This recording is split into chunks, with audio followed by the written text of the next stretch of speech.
Welcome to my channel. Please be sure to click the like button and subscribe so you can see more of my videos in the future. Thank you.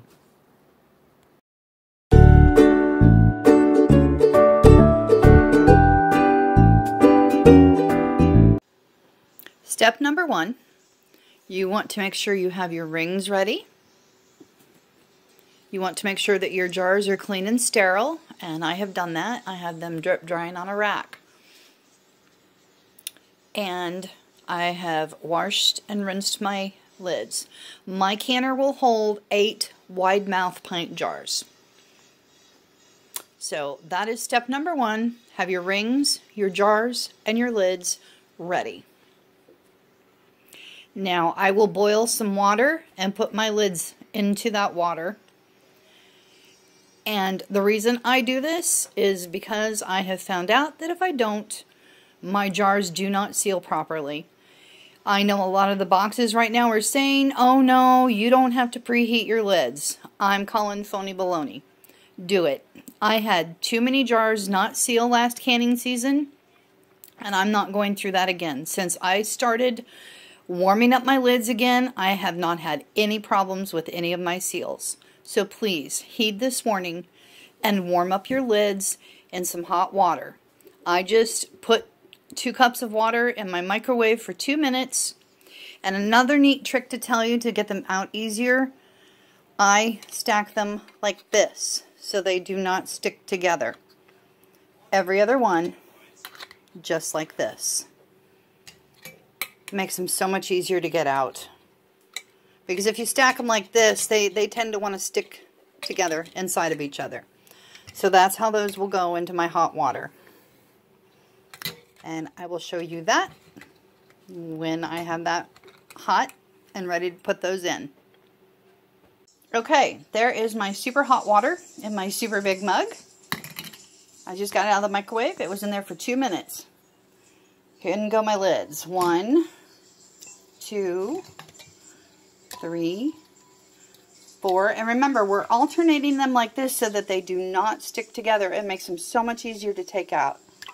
5, 6, 7, and 8. All right, just let those little guys soak. That warms up those rubber seals. It gets them nice and pliable so they adhere to the rim of your jar like they are supposed to. Step number 2, and this is important if you have a glass top stove, and I happen to have one. Now I know that not everyone can can on top of a glass top stove, and that has to do with the heating element. The newer models will not bring it to temperature, and they will not hold that temperature for the amount of time that you need to use them. And to all of you, I apologize. I am so sorry. I am blessed and fortunate enough that my glass top stove is an older model, and it will bring it to temperature, and it will hold it for the amount of time that I need it to. I do have to play with my settings, and I do have to start out on medium heat, and I have to increase it every 15 to 20 minutes by 1 notch on the dial. So I will start here on the medium heat, and 15 to 20 minutes later, I'll come up to here, and then to here, and to here, and to here. You do not want to go to high heat on a glass top stove ever when you're canning. Never ever.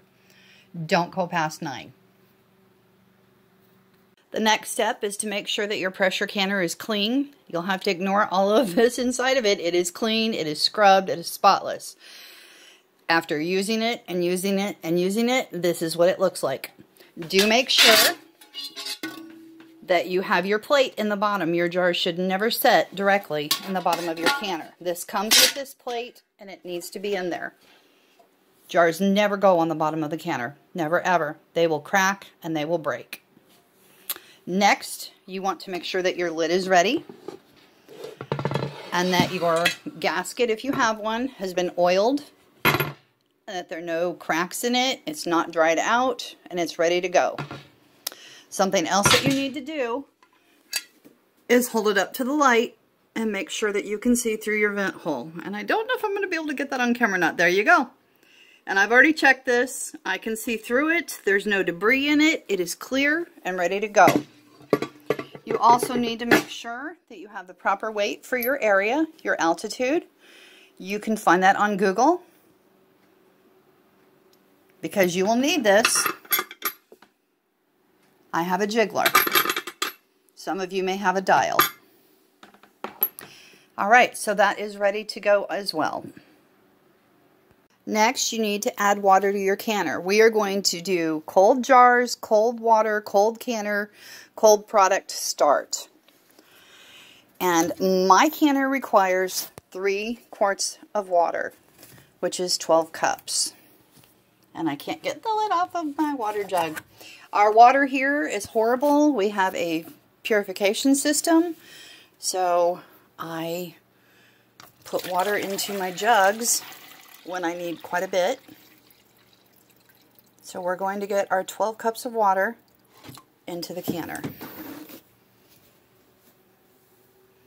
There's the first 4. Remember, this is, well, actually, you'll need this water in here whether it's cold or hot start. According to your canner's manual and the instructions, how much water you are supposed to start with in your canner. For mine, it's 3 quarts. And we just need 1 more.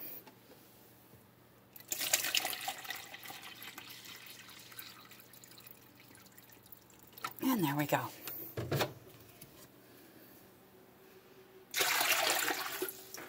All right, now my canner is ready.